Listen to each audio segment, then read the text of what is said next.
Hello friends, I am back. It's nice to talk to you again. Sorry it's been so long. I just needed to take a break for a while. But today I have a video for you guys. So I'm going to share my fall inspiration of what I want to make this season, the fall, and I guess early winter, but right now it's October, today's October 15th, I think, or the 14th, something like that. And so this is kind of what I want to make for the rest of October, November, and early December. Those, the end of fall, during fall, the end of fall, beginning of winter. I have a few ideas for what I want to make, and I made a whole Pinterest board that I want to show you guys. So yeah, I feel like before I dive in, I should probably say why I've been gone. A lot of things are happening in my life. A lot of good things and some stressful things. But mostly I think after the summer, I just wasn't really inspired to make any more videos for that time. And a lot had to do with work, and we had to do a lot of slowing down and really reevaluating the things that we were doing. And I also didn't really have that much inspiration for knit and crochet stuff, so that was kind of hard. I mean, I feel like it's harder to make things for the summertime. The organic tee was really cool, and I literally wore it yesterday. I wear it all the time.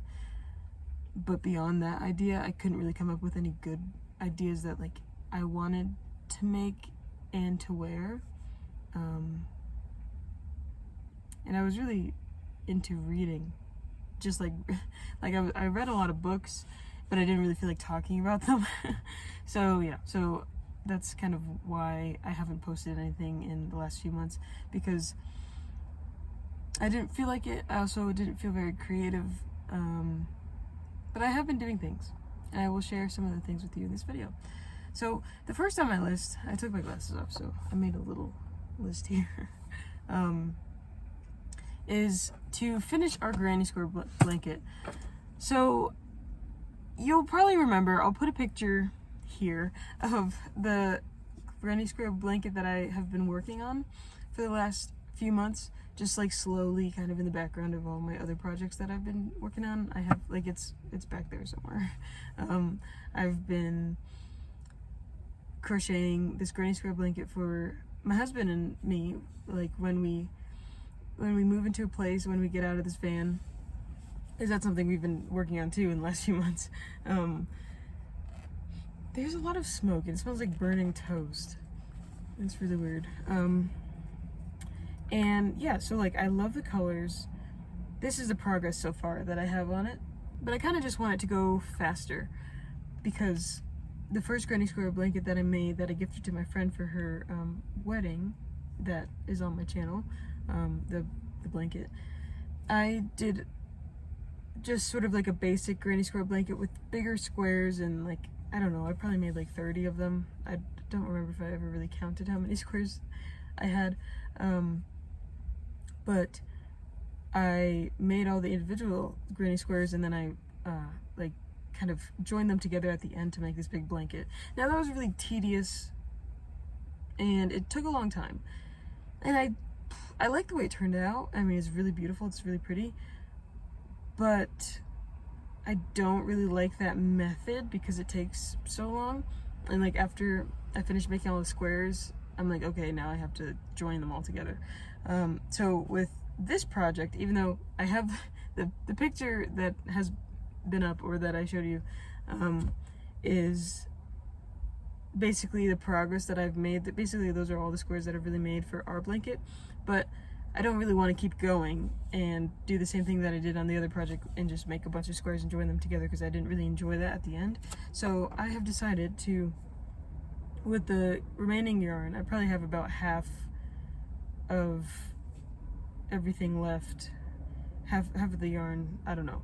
I have a lot of it left that I would have to keep going to make the blanket. So I figured I would just do a gigantic granny square in the middle, and then have the squares that I've already made kind of be like a border around, so that I can go faster, I can be done with it sooner, and it'll be a different design than the first one, and so maybe I'll be more excited about it.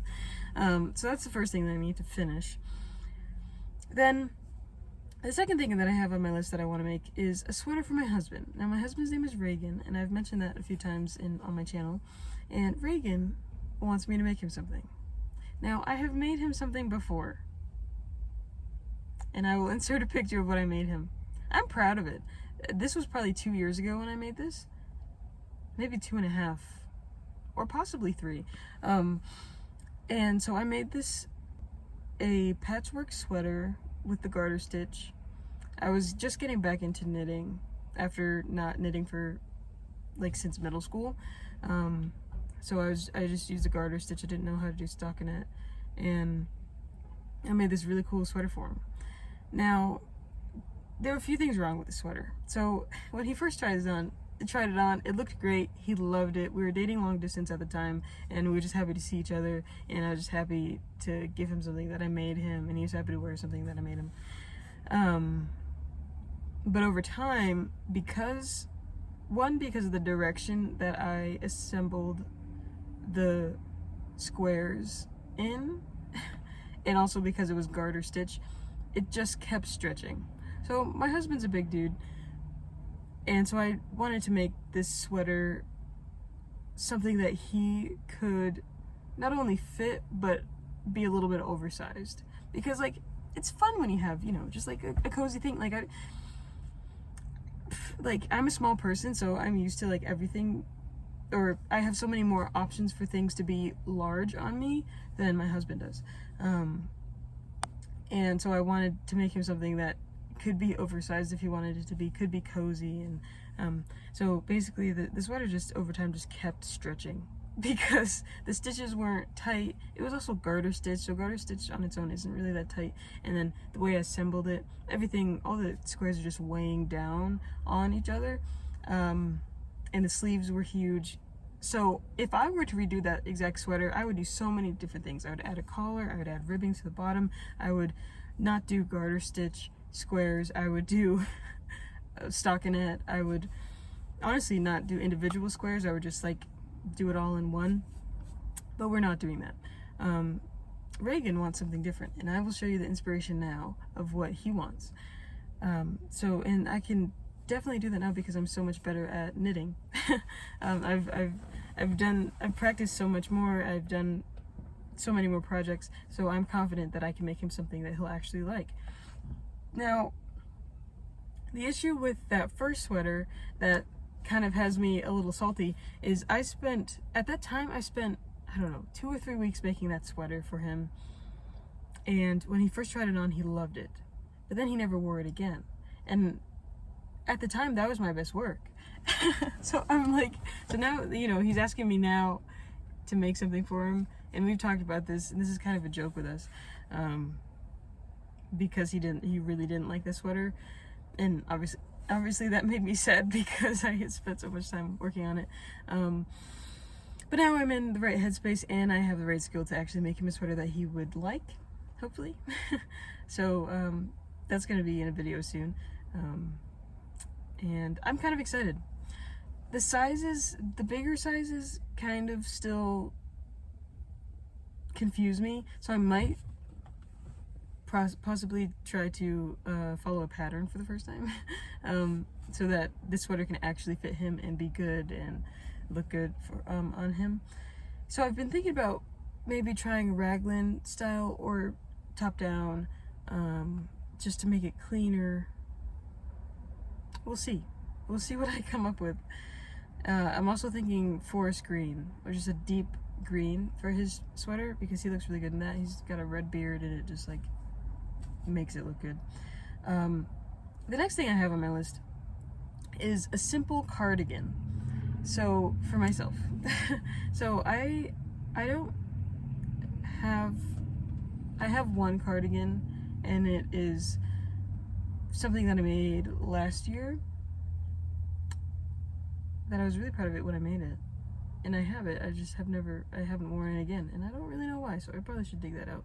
But now with knowing how to do ribbing and learning how to do a button band, I really feel like I can make something nice for myself that I would like to have as a staple fall and early winter sweater to grab. So I have mostly everything I have is like a pullover type of thing, because I like hoodies, crew necks, but a little cardigan is cute, and you can dress it up, you can wear it with jeans, and that's something that I need in my life, and I want to make myself one that I'll like, and something that will be nice. So I'm excited about that, and I also love buttons, so like making anything with buttons, especially like eclectic fun buttons that don't match, I love that. I love that. Maybe not for this project though, but yeah. And then the last thing that I have on my list that I want to make is I want to make more granny square blankets because I love making them. But I want to make a green color scheme granny square blanket, and also like more like different colorways, experimenting with different colors, and different, not patterns, but different ways that I can incorporate like seasonal colors into granny square blankets. I think will be really fun, because I've only made 2 so far. I'm in the process of making the second one, and there's so many just different ways you can go. And I especially want to make a green granny square blanket because my sister-in-law, Heidi, likes the color green, and I really want to make her something. And also green is really pretty, and especially the pictures that I found here that I'm showing you guys, like I really feel inspired by those, and I really want to make, I feel like that would be really fun to make a green variation of that. And then just like fall colorways. The thing with granny square blankets is I just want to make them and give them to everybody because they're so fun, they're easy to make for me, and they're fun, and it's such a weird thing. Like, you guys watching my channel, you are a fiber artist or want to get into fiber art or love to do it, learning to do it, whatever. Like, it's such an interesting feeling, like knowing how to make something. Like when people see whatever you're working on and they're like, oh my gosh, I could never do that. Like, wow, like this looks amazing. And to you, you know, like you're critiquing everything, you're like, oh, I could have done this better, or like, I'm really proud of this, but maybe it looks kind of weird. And so like when you gift it to somebody, they're like, oh my gosh, like how did you do this? So that's kind of fun to me sometimes. But it is also kind of weird because I'm like, well, I see the flaws in this, and like, you know, it wasn't that big a deal for me to make. I enjoyed it, but like it wasn't crazy. And then I also just love gifting things to people. So I'm also starting to think about, you know, like Christmas time coming up, who do I want to spend the time to make something for, and like what would I want to make? So that'll be probably in a video in December or November, because that's something too that like I'm not gonna make 8 granny square blankets to give to everybody. I'm probably gonna make like 2 or 3. Yeah, and then the last thing I want to say is I'm building an Etsy shop. It is not up yet, so I will not link anything, but I realized after my hiatus that I should put some things on Etsy, especially the granny square stuff, granny square blankets, because those are really easily customizable, and a lot of people might want some. So I'll let you guys know when that's up, and when you can take a look at that, but that's something that I'm building out now. So a lot of the things that I am making for the season, especially the granny square blankets, I'm really making them so that I can photograph them and put them on the shop. So yeah. So anyway, that is all of the things that I'm thinking about making for the fall time. It's good to be back, and I have another video that I'm currently working on that I'm planning for you guys that should be up soon. So you'll see me again before I disappear. If I do disappear, I probably won't, but I'm excited to have a list of things to make that means I have a list of videos to make so you guys can watch me make these things. And I have a very exciting thing to share with you guys in a few weeks, so stay tuned for that. It's a very, very wonderful life update for me and my husband. So thank you for being here. Thank you for watching my video. Sorry for leaving you hanging for such a long time. And I will talk to you guys in the next video. Okay, I forgot my outro. It's been so long. Thanks for watching. Bye!